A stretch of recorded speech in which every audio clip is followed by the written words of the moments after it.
Юу байна геймерүүд та нарын компьютер маш сайн гэдэгт итгэлтэй байна. Юу вэ?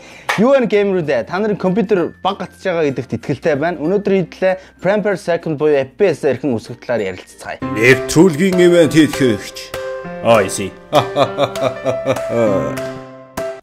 Мэдээж хамгийн түрүүнд бид нар frame per second буюу FPS гэж юу гэсэн үг гэдгийг ойлгох хэрэгтэй байна. Секундэд харагдах дүрсний тоглож байгаа.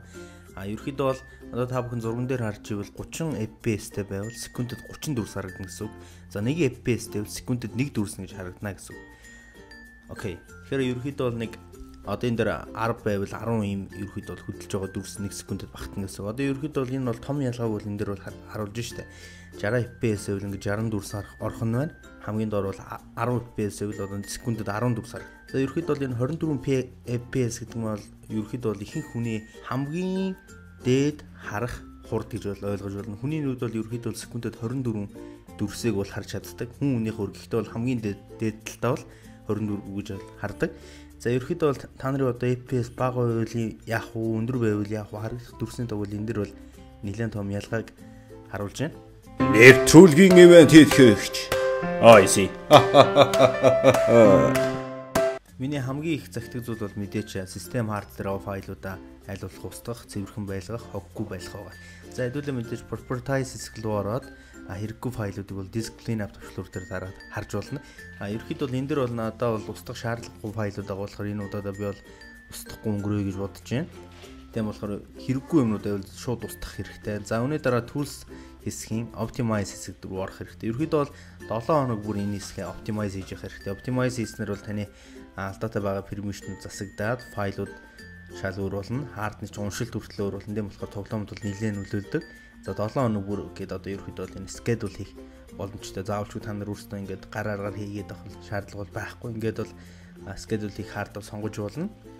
За окей, дараад нь check хийж байгаа. Энд дэр бол алдаа бол заах баха. Яагаад тэгэхээр би бас энэ сайн нэг өөр юм хийсэн болохоор дараагийн restart дээр хийх төвөргөө гарч ирэх бах. Scan and repair-ыг бол дараагийн restart дээр хийх хэрэгтэй. Та нар бол заавалчгүйгээр ингэснээр бол ганц тоглоомын FPS өсөхөөс илүү компьютерийн үзүүлэлт бол өөр болно. За дараагийн үндсэн төвөргөө бол одоо power хэсгийн energy save төвөргөөнүүд хаяа өөр буруу байдаг. Минийх мэдээж энэ high performance дээр бол та нар хэрвээ balance дээр эсвэл одоо энэ power save хэсэг дээр байвал өөрчлөлөөр энэ юу вэ гэхээр тог хэмнэх ерөөхдөө бол тиймэрхүү зорилттой.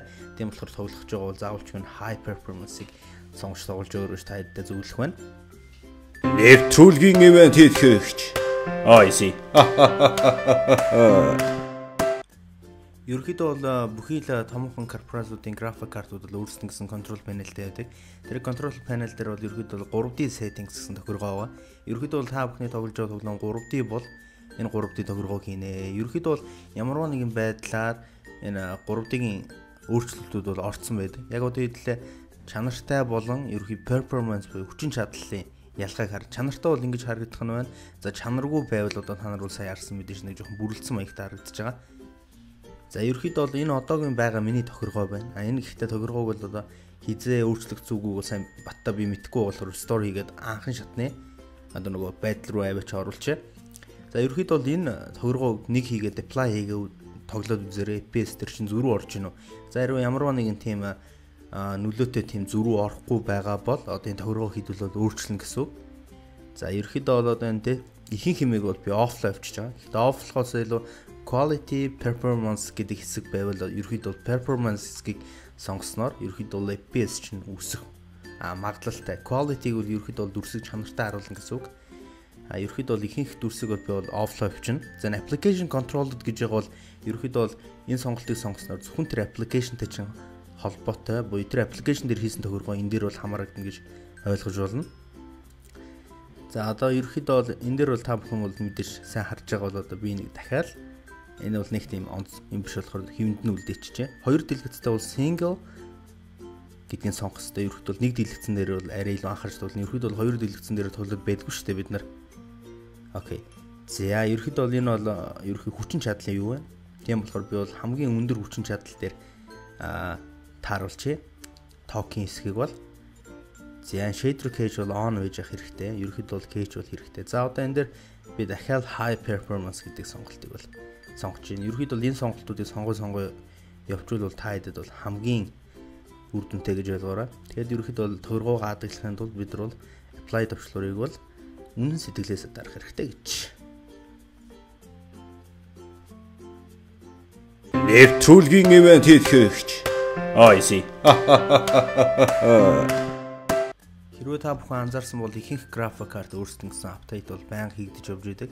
За апдейт буюу шинжилэлт нь одоо жишээ нь хамгийн сүүл гарч байгаа тоглоом технологиуд дээр гарч байгаа шинжилтийг бол ерөөхдөө бол энэ график карт дээр нэмээ авчиж байгаа. За одоо хэдүүлээ бол энэ GeForce Experience гэдгийг суулгана. Хэрвээ та нар бол одоо AMD юу гэдгийг тиймэрхүү юмнууд байвал одоо Google дээр одоо ингэж хайгаад өөрсдийнхөө драйверыг үргэлж апдейт хийж байгаарай. Хуучирсан апдейттэй бол бас сүүлийн үеийн технологи нэмэлтүүд бас орох боломжгүй. За би ерөөхдөө бол GeForce Experience-ыг бол татсан байгаа. Та нар бас одоо сая дэлгэцэн дээр харж байгаа хэсгээс бол ороод ингээд татаж аваад Facebook-ээр нэвтрээ оруулна.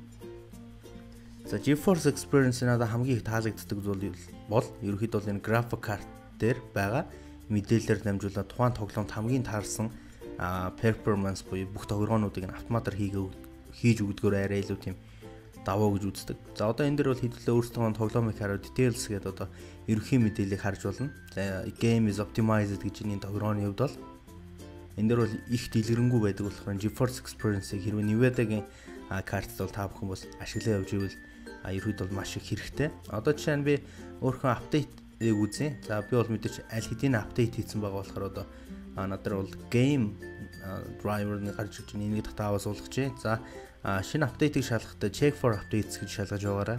Банк график картынхаа драйверыг апдейт хийж байгаарай гэж хэлмээр байна. Нэвтрүүлгийн ивент хийгч. I see.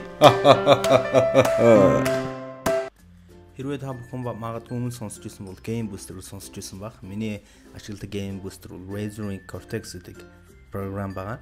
За энэ boost гэдэг нь яа гэм бэ гэхээр одоо таны энэ шаардлагагүй ашиглах шаардлагагүй байгаа аппликейшнуудыг ерөөхдөө хэсэг хугацаанд тоглоом тоглож байгаа хугацаанд disable хийдэг ба. За disable хийснээр ерөөхдөө бол таны RAM одоо ашиглаж байгаа хэрэггүй RAM-уудыг чинь цэвэрлээ хийдэг. Тэгснээрээ таны тоглоомыг магадгүй илүү ачааллуулахад туслах RAM нь бол мэдээж маш өндөр үзүүлэлтийг үзүүлээ явждаг. Тийм болохоор ерөөхдөө бол энэ boost хийгээд тоглож явахд геймгүй. Энэ бол boost бол тийм өндөр бол нөлөөлөхгүй. Гэхдээ бол мэдээж энэ таны компьютерийн шуурхай санахыг бол нэлээд өнгөлж байгаагаар бол нөлөөтэй. За одоо чинь энэ та нарт түрүүн харж амжсан бол 10 ширхэг одоо миний хэрэггүй процесс маань disable хийгдсэн байна. За тийм болохоор ерөөхдөө энэ тохиргоог бол аль болох recommend маягаар boost-ийг яваарай гэж та бүхэн зөвлөх байна. Нэвтрүүлгийн ивент хийгч. I see. За хэдүүлээ өмнө үндсэн ерөөхдөө бол FPS өсгөх юмнуудыг үзсэн бол одоо Steam буюу ерөөхдөө ихэнх хүн бол Steam ашиглан тоглоом тоглодог болсон байгаа. Ялангуяа Dota 2 болон Counter Strike Global Offensive ерөөхдөө бол энэ тоглоом хэсгийнхаа in-game хэсэг рүү ороод за энэ game overlay гэдэг хэсгийг бол зүгээр чагталсан байвал энийг ерөөхдөө зөв биш болгоорой. За үүний дараагаар өөрсдийнхөө аппликейшнийг оруулсны дараа Sent Launch Options дээр миний ерөөхдөө бол одоо энэ видеоны тайлбарт оруулсан байгаа кодыг оруулаад үзээрэй. Тэгсэн тохиолдолд бол та нарын тоглоомын FPS бол нэлээд өндөр болно. За энэ overlay-ийг ерөөхдөө disable хийж байгаа маань одоо энэ тоглолтынхон туршид одоо Steam-ийн tab руу орох боломжгүй болгодог. За тийм болохоор бас нэлээд үр дүнг бас тодорхой хэмжээнд үзүүлээд идэг. За тийм мэдээж тоглоомн дээр оронгууд бид нар бол консоль гэж үүдэг тийм ээ. Dota 2 дээр ч гэсэн консоль байгаа. Тийм болохоор консоль дээр engine доогдроос гэдэг одоо энэ дэр миний гарах кодыг хэрвээ ихэнх нь бол та нарт бол 20 байгаа. Тийм болохоор 0 болгоорой. За энэний үр дүнг бол би бол дараагийнхаа видеонд бол нэлээд дэлгэрэнгүй тайлбарлаад өгнө. Энэ ерөөхдөө бол энэ тохиргоо хийсний дараа FPS дээр чинь нэг хамгийн доотлолтоо нэг 5-аас 10 FPS-ийн зөрүү бол гарна. За ерөөхдөө бол бас энэ тохиргоонуудыг харж байгаа бол энэ shadow quality гэж бол харагдаж байгаа. Энэ бол нэг тийм шаардлагагүй ультра авах шаардлага байхгүй. Тийм болохоор medium байдаг ч юм уу тийм болох хэрэгтэй. Ерөөхдөө бол энэ бол тоглоомын чинь сүүдэр гэсэн үг. Сүүдрээр бол тоглоом ерөөхдөө бол амилдаг. За хэрвээ энэ VSync асаалттай байвал та нар VSync унтраагаарай. За VSync асааж бол ерөөхдөө бол FPS чинь 60-аас бол дээшээ гарддаг. Хэрвээ таны одоо FPS тогтвортой биш байдаг бол FPS ерөөхдөө дундаж юм дээр тавиарай. FPS дээр тавиарай. Тэгвэл ерөөхдөө бол FPS уналтууд бол гарддаг байх шүү. Нэвтрүүлгийн ивент хийгч. I see. За ерөнхийдөө бол миний энэ хамгийн дургүй FPS өсгөх арга бол overclock байдаг. За overclock хийснээр ерөнхийдөө өөрийнхөө graphic card болон CPU RAM гэх мэт зүйлүүдийг хамгийн өндөр хурдаар ажилуулдаг. За энэ бол ерөнхийдөө стандарт бус арга. Энийг ерөнхийдөө манай монголчууд их ашиглаад graphic card-ын эдлэгийг ерөнхийдөө богино болгоод байдаг. За ерөнхийдөө бол энэ дээр одоо overclock хийсэн зүйлүүдийн зургуудыг харуулж байна. Ерөнхийдөө нэг overclock гэхээр нэг 10-аас 25% ялгаа байдаг юм уу тийм ээ. Одоо чинь энэ видеон дээр харж байхад энэ зүүн талд бол overclock хийгээгүй дүрс байна. Баруун талд бол overclock хийгээгүй дүрс байна. FPS бол харагдаж байна. Мэдээж бол нэг 10 гаруй FPS-ийн ялгаатай байна. Одоо энэ иймхэн зөрүүнээс болоод одоо энэ карта ингэж гимтэх бол хэрэг байхгүй. Гэхдээ магадгүй бас overclock хийх зорилттой карттай бол хийж болно. Хэрвээ тийм биш бол битгий оролдоорой гэж зөвлөх байна. Хамтдаа байсан та бүгдэд маш их баярлалаа. Амжилт хүсье.